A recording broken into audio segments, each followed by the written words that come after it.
This message is intended as a reminder that we are not licensed professionals, not psychiatrists or psychologists.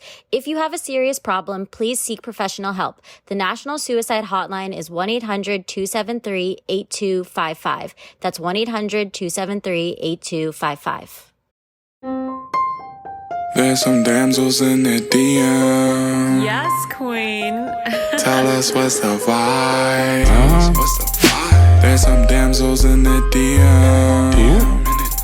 Please tell us what's the vibe. DMs, yeah we see them, yeah we read them. DMs, we don't need them, we just leave them. Please. Yeah. It's going down in the DMs. Bye. Hello, everybody, and welcome to another episode of Damsels in the DMs. Hello, hello. Hello. How's everybody doing today? What's up? Good. I am still in Chicago and it is pretty gloomy out. Yeah. That's the updates on my end. Excited to take a little time off from work and take a little vacation. So I'm pretty pumped about that. What's going on with you, Lauren? You know, I am just chilling, living life. I had a really funny audition the other day that was for a co-star, and literally I had barely anything to say in it, but my acting teacher, who's also Osh's acting teacher, came up with a really fun idea because I worked on it with him to use my hair as a blanket to convey being embarrassed. So for the people watching on YouTube, I'll give you a glimpse, but basically the girl is really embarrassed, right? So he was like, this is what you should do. And I've decided this is my new thing. If I just don't want to talk to people, I'm just gonna cover my hair. Oh my God. This is my new avoidant behavior technique. I wish I had that. I don't have my long hair anymore, but if I did, I would do the same thing. I would try it out. But what was really crazy was, so he was like, yes, this is a brilliant idea. This is what we should do. Then he was like, oh, and by the way, because Osh knows this, but I have a toxic trait of going hiking alone. Really clears the mind, but not the safest thing. And he was like, oh yeah. By the way, with that long hair, I would recommend not running in a ponytail at night. Because apparently people have been grabbing girls by taking their ponytails and kidnapping them. Oh, wow. Oh my God. Lauren, please be. Yeah, she has a very toxic trait. And one time she went in the evening when it was getting dark, and then her car, it was a flat tire. Dead flat tire, and she was stranded in the middle of nowhere with no cell service with a flat tire. Yeah, please don't do that. And I was trying to hotspot from my computer because I wasn't getting any service. So I'm literally running around the woods with my Celine bag and my laptop, iMessaging help, SOS in the woods. It would only happen to her too. That is such a classic Lauren scene. Yes. 100%. Very classic. Speaking of classic behavior, today we are addressing the notion, once a cheater, always a cheater. Now, I was counting before this episode, and I think I've been cheated on at least 3.5 times. By the same person? Questionable. No. Oh, doing by the same person. Then let's number, guys. Then we were really tacking it on. And that's 3.5 that I know about.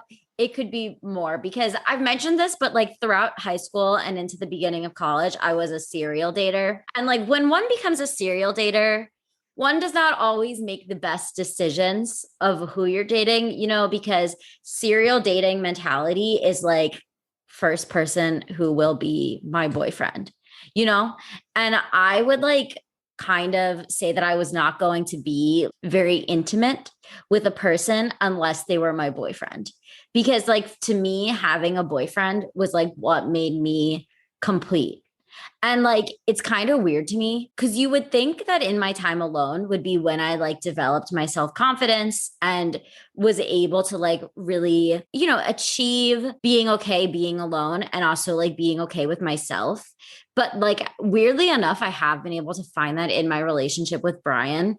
And I think my relationship with Brian is also the first relationship that I know that I would be okay without Brian. And I don't think that that's a reflection of our relationship. relationship not being strong. I think that's like more of a reflection of me now being strong and me just knowing that like I would be okay alone when I wasn't before. So when I was cheated on previously, like the part that I regret the most about it was that I wasn't able to like cut things off right away. Like I would stay in the relationship and like be willing to like give people second chances. And in my experience with like the second chances after being cheated on, it never worked out because I think sometimes cheating is almost like a person's way of getting out of a relationship that they're also not happy in, you know, like, because they're not able to talk to you about the problems in the relationship. And I think that, like, you know, as much as I want to say that like the people I dated were all terrible, a lot of them weren't terrible. A lot of it was just that like I was so needy and I wasn't confident in myself that I think that like that version of who I was probably also like not the most pleasant to date. And like I'm willing to admit that. Obviously I did not deserve to be cheated on. Nobody ever does. But I also think that sometimes like it is hard to just break up with somebody because I think that a lot of it is like, do you think you're going to be okay outside of this relationship?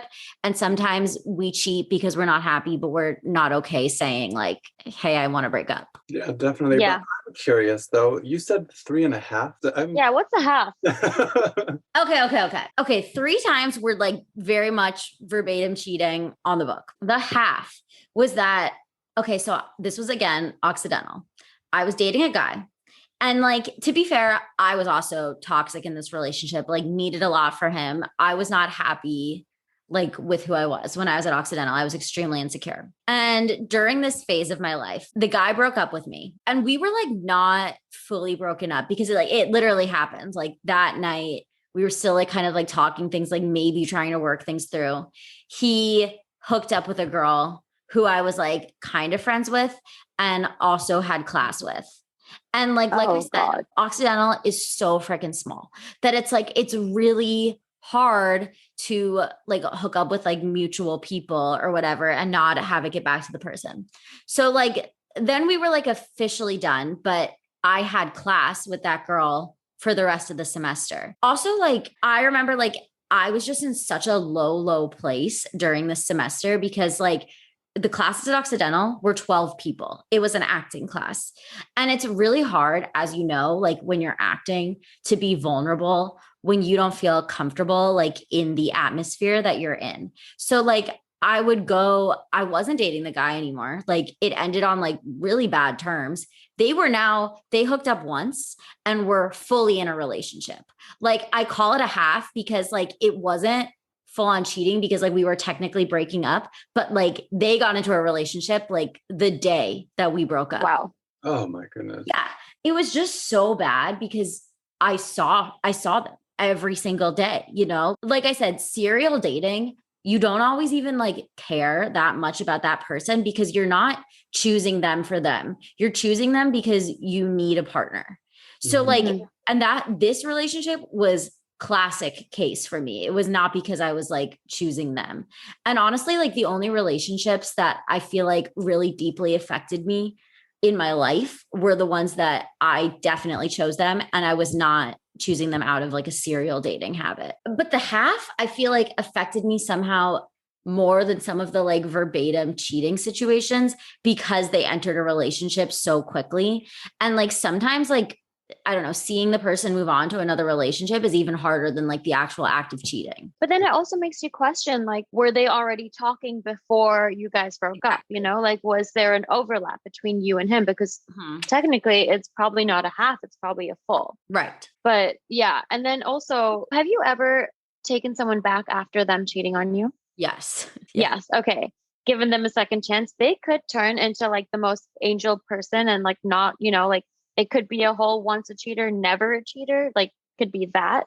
But the trust issues that you have with that person, it just like that is worse than being cheated on, I feel. Yeah. Because the after effects of it, when you're still with that person, you're not trusting them. You're always wondering where they are. If they're not with you 24/7, you are like an anxious wreck. And then even if they are with you, if they're on their phone, you're wondering, for the whole time, who are they texting? What are they doing on their phone? I think it's way worse. I mean, being cheated on is terrible to begin with, but then like staying with that person, giving them a second chance, and then not being able to get over it fully. Oof, danger, danger, danger. Yeah. So Red did you flag. do that? You stayed with somebody after being cheated on? Yeah. Yep. I did. And it was everything I described and worse. Like this also was a person that was heavy into gaslighting me, very toxic relationship, and just the biggest gaslighter I've ever met. So even when the way I found out was we were actually out at a bar or something, I don't remember.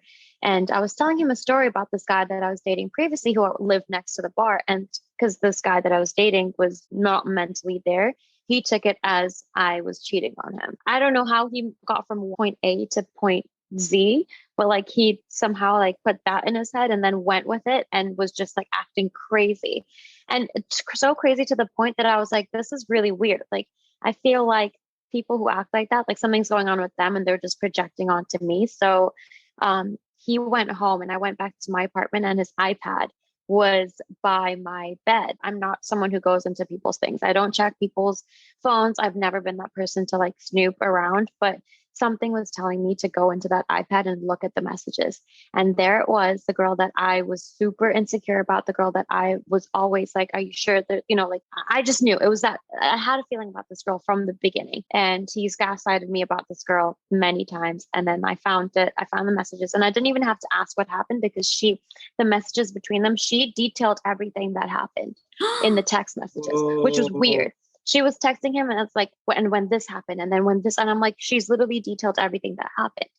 And I was just like, wow, like, I don't even need to ask him what happened because it's all there. Why do you think she did that? Like, she was probably just reminiscent. I don't know. It was like for her to like remember. I don't know. I don't know why she was doing that, but it was very helpful. And thank you, whoever. I forgot her name. To be honest, this whole relationship I've put out of my head, but I am grateful that she did that because I wouldn't have known, and he could have just lied to me about it, which he tried because that same night I was super pissed. I was blowing up his phone, texting him, trying to call him. He blocked my number, and so that he What's your number? He blocked my number and blocked me on Insta or something so that my messages wouldn't get to him, because later when he was explaining why he did that, he was like, because I was trying to sleep and you kept blowing up my phone. What? But anyway, so he came over the next day to get his stuff because I was like, come get your shit. Like, me and my cousin who was living with at the time packed up all his stuff and like I had it for him to come and get. He came back, he looked super hungover, and I was like, you're not going to say anything? And he was like, no. And I was like, you have no explanation for why.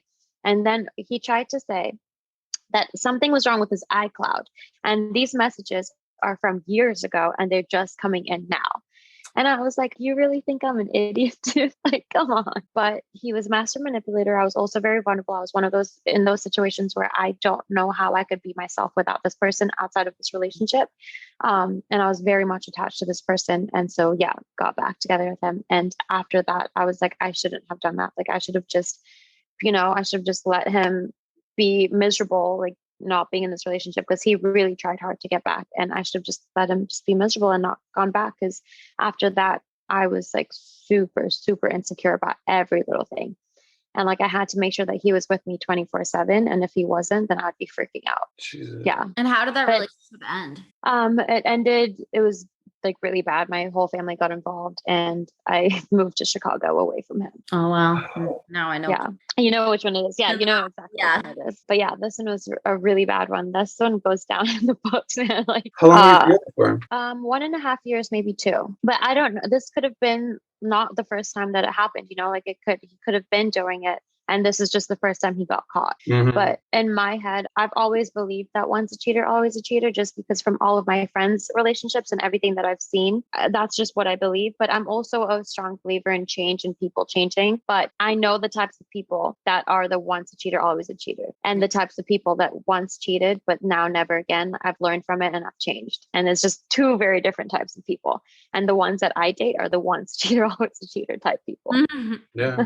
Well, Lauren mentioned something too, where it's a sign that like the person just is ready to either make a change or just move on. And I think it just comes down to communication. I mean, it would be so much more healthy to have the conversations be open and honest, but not many people are at that level of like willingness to communicate what is actually going on. Yeah, that's frustrating.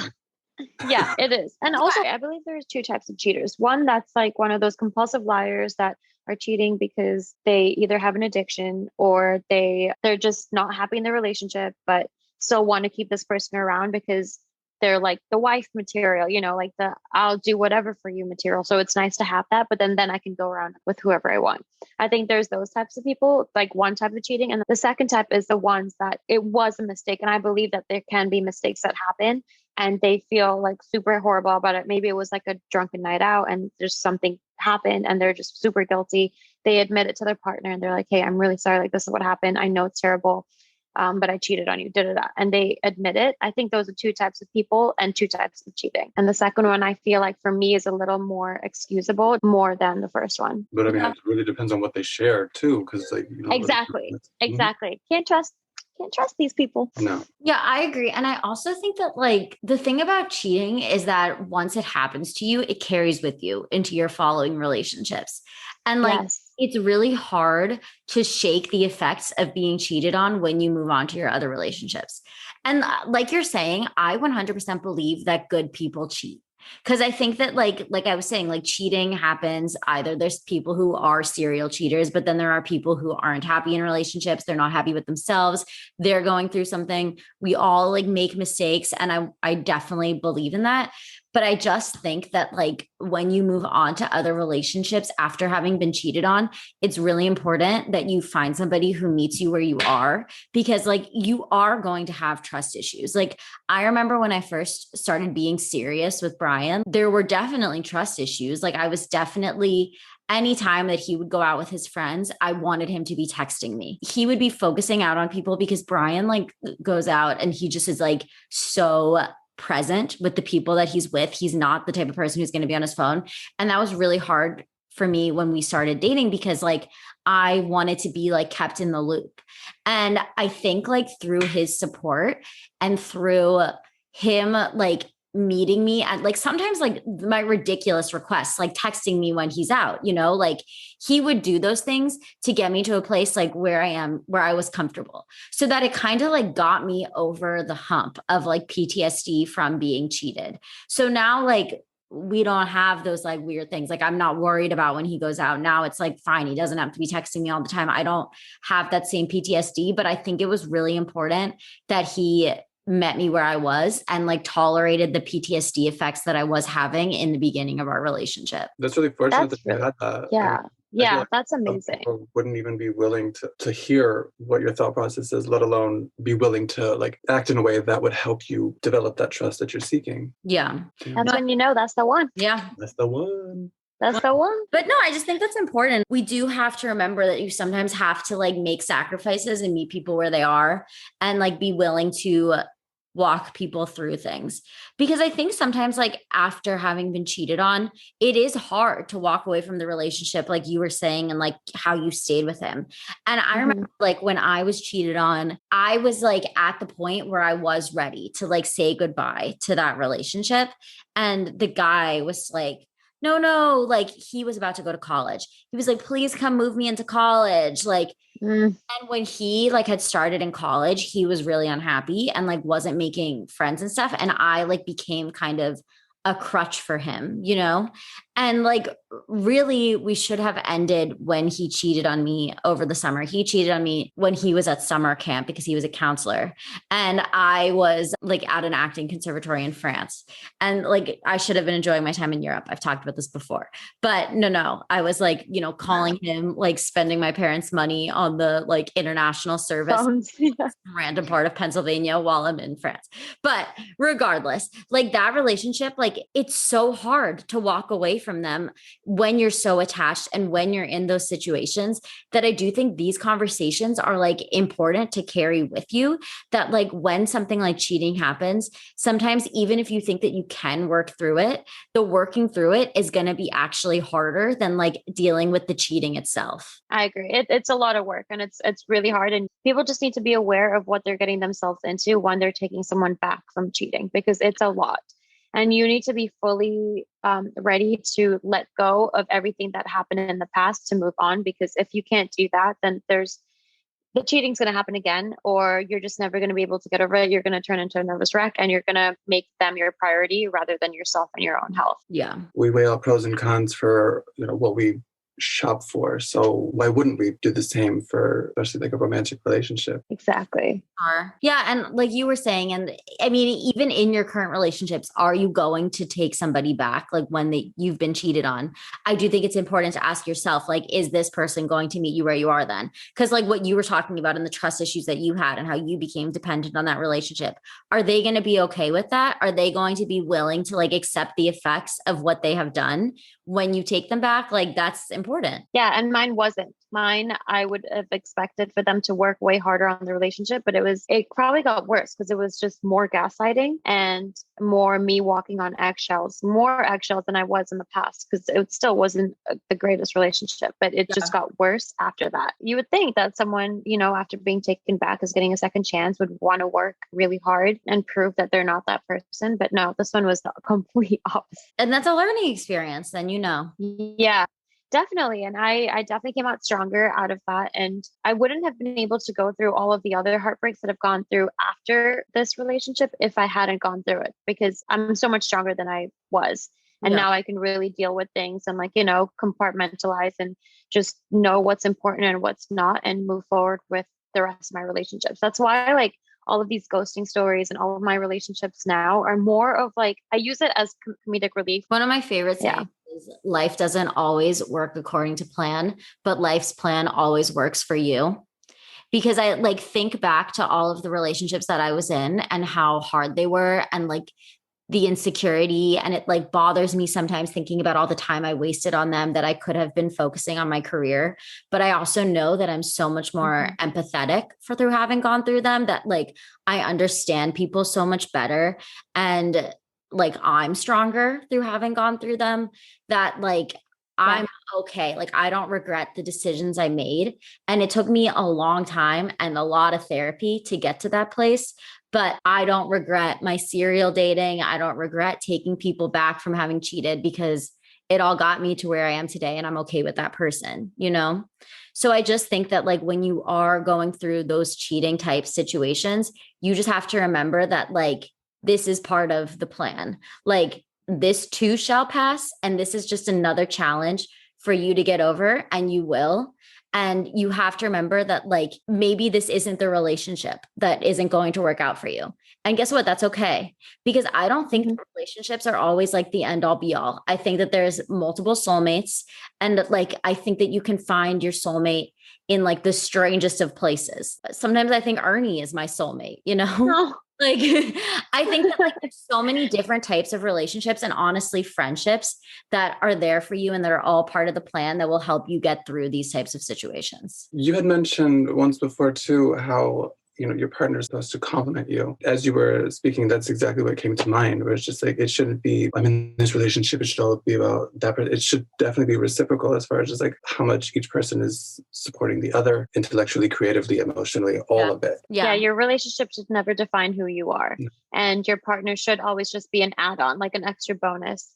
And I think that's what Brian is for you, which is awesome, because now you've healed from all of the past trauma with relationships. And like you said, you'll be okay with Brian or without Brian, which is huge, because obviously, yes, it doesn't speak to your relationship. It speaks to you and how strong you are. And you're so okay with yourself, and you're so happy with yourself being by yourself that you don't need anyone else to make you happy, and that's amazing. And I want that for literally every single person that I know. Thank you.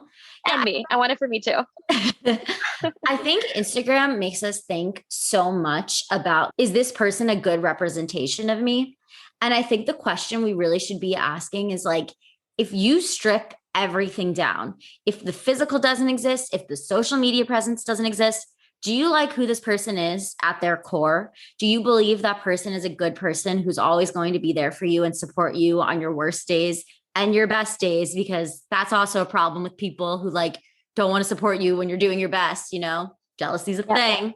And if you can say yes, I think this person is amazing, then that's what you should be asking in these situations, where you're being cheated on, because I want to stress that I do think you can recover from being cheated on. I do think that there's people who make mistakes, but if you if you don't strip everything down and say that, like, yeah, I think this is the person who's going to be strong with me throughout everything that we're going to go through in life, because nobody's pretty in the end. Like, do you wake up on a Saturday and you guys want to do the exact same things? If you can say all of those things, then yeah, give the relationship a shot. But if you can't say those things, if you can't say that, like, this is the best person that I know, then, you know, take a second look at what you're making the decisions for in this situation. Yeah. And I think it's important not to settle, because I think we've talked about it, how people tell all of their friends, this is my person, this is amazing, da, da, da. And then once something goes wrong and you step out of it, you're like, why did I say all those things? Like, I didn't actually believe that this person was amazing. And I did that for the 36-year-old whose name I shall not say. I did that to you guys too, to you and Sophia. I was like, no, this is like, he's amazing. He's like, listen, I did that to my friends too. And I knew at the back of my head, I'm lying. Like, that's not true. Yeah. And I think a lot of people do that when they're not with the right person, and they know they're not with the right person, but they try to justify all of their other shitty behaviors and try to make them like settle. Yeah. Well, guys, another episode of Damsels in the DMs. Did we reach a conclusion on once a cheater, always a cheater? I think, as with everything, it all depends. I think it's dependent too. I think after this conversation, I am going to say it's dependent on the situation and the person. Yes. Definitely. Yes. But don't cheat. Cheating is so bad. Don't do it. It hurts. All right, guys. Well, thank you so much for tuning in. As always, please rate us with your cheating stories, your ghosting stories. We want to hear all of them.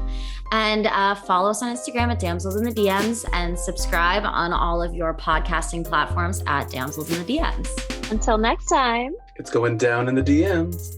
Bye. DMs, we don't need them. We just leave them. Please. Yeah. It's going down in the DMs. Bye.